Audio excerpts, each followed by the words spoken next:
गांव के चाउमीन। गांव में चाउमीन का चलन अभी अच्छे से नहीं आया था, लेकिन सुरेश शहर से चाउमीन बनाना सीख कर गांव में ठेला लगाता है। अरे ये केचुआ है क्या भैया? कैसे खाया जाता है? अरे नहीं नहीं, ये चाउमीन है। चाउमीन शहर में खाया जाता है। कितने की दे रहे हो सुरेश?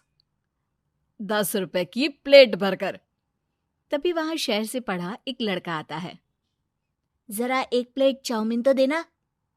सुरेश उसे चाउमीन देता है। उसे चाउमीन खाता देख गांव वाले भी उससे चाउमीन ले लेते हैं और खाने लगते हैं।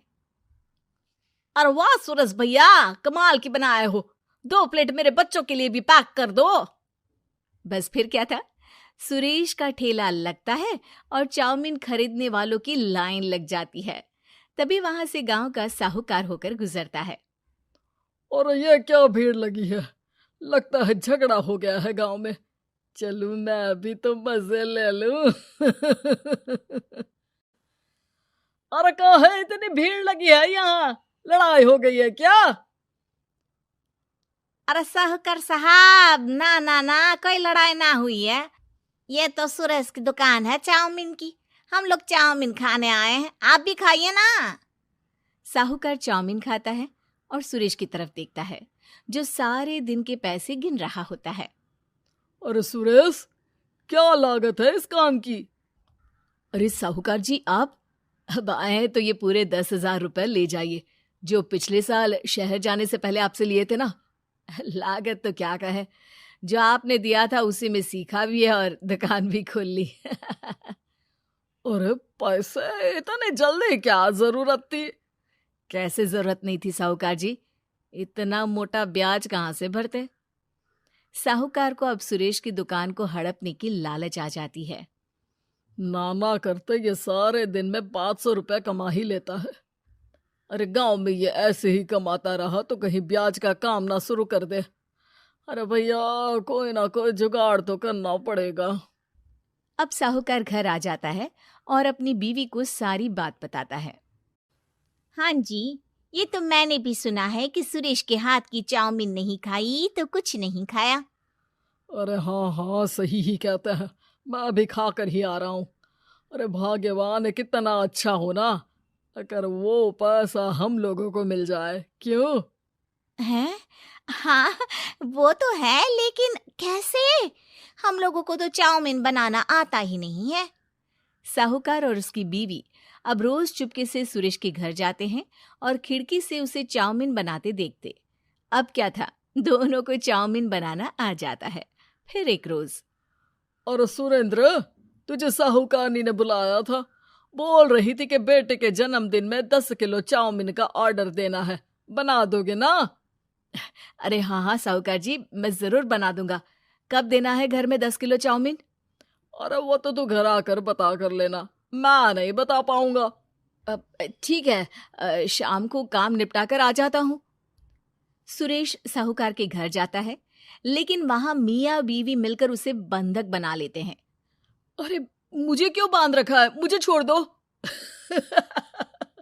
आज से तेरा ठेला मैं लगाऊंगा और बहुत सारे पैसे कमाऊंगा। साहूकार एक आदमी को सुरेश की निगरानी में लगा देता है और वहां से चला जाता है। अगले दिन, अरे साहूकार जी, आप कब से चाउमीन बेचने लगे और अपना ये सुरेश कहाँ गया? और वो तो शहर गया है। उसका कोई काम निकल आया था। बोल रहा था कि जब तक वो ना आए तब तक मैं ही उसके ठेले का काम कर दूं। पैसे भी तो बहुत उधार ले रखे थे उसने। लगता है कर्जा भरने के डर से भाग गया है। अरे पर वो तो बोल रहा था कि उसने सारा कर्जा उतार दिया है, और वो क्यों भागेगा? इतना तो कमा रहा था। अरे मुझे क्या पता। अरे चाउमीन खाना है तो बोलो, नहीं तो भागो यहाँ से। अरे हाँ हाँ, दे दो दे दो। अब तो चाउमीन खाना पूरे गांव के लोगों के लिए आदत ही बन गया है। ना खाओ तो नींद ना आए। हाँ हाँ, तो लो और निकालो 50 रुपए। 50 रुपए क्यों? सुरेंद्र तो 10 रुपए में देता था। अरे वो पागल था, मैं थोड़ी ना हूँ। गांव वाले, जिनको चाउमीन की लत लग गई थी, वो करते भी क्या? दे दो और ये लो 50 रुपए। लेकिन फिर साहूकार उन लोगों को प्लेट में थोड़ी सी चाउमीन रख देता है। अरे ये क्या, पैसे 5 गुना ज्यादा और चाउमीन बस इतनी सी। अरे साहूकार साहब, भगवान से तो डरो।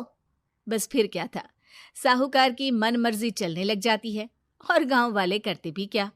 एक रोज मुझे तो लगता है कि सुरेश को साहूकार ने मार डाला होगा, क्योंकि उसका काम इतना अच्छा चल रहा था, फिर वो क्यों जाता, और वो भी साहूकार के हवाले दुकान करके।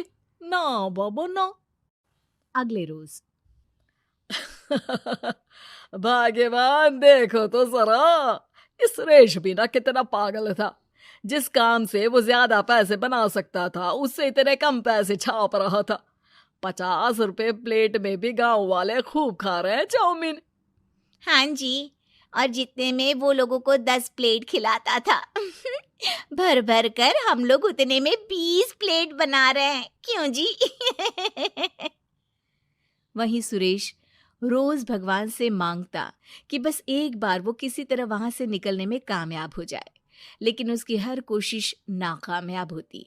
फिर एक दिन, अरे भाग्यवान, ऐसा कुछ करो कि चाउमीन बनाने का खर्चा आधा हो जाए, जिससे हम लोगों को और मुनाफा हो।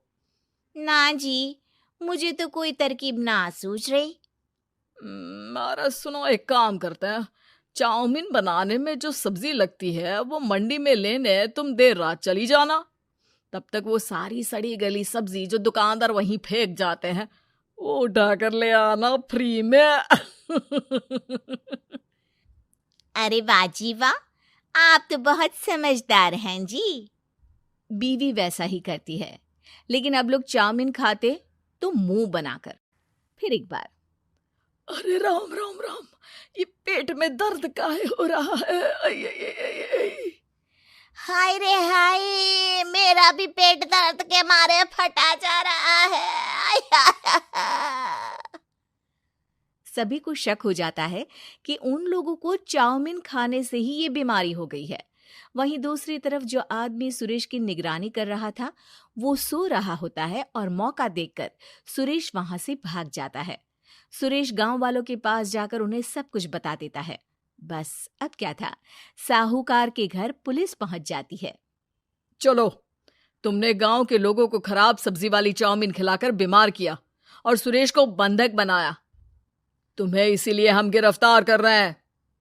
साहूकार को पुलिस ले जाती है और फिर अगले दिन से सुरेश का ठेला गांव के बाजार में लग जाता है, जहां अब पहले से ज्यादा भीड़ होती है।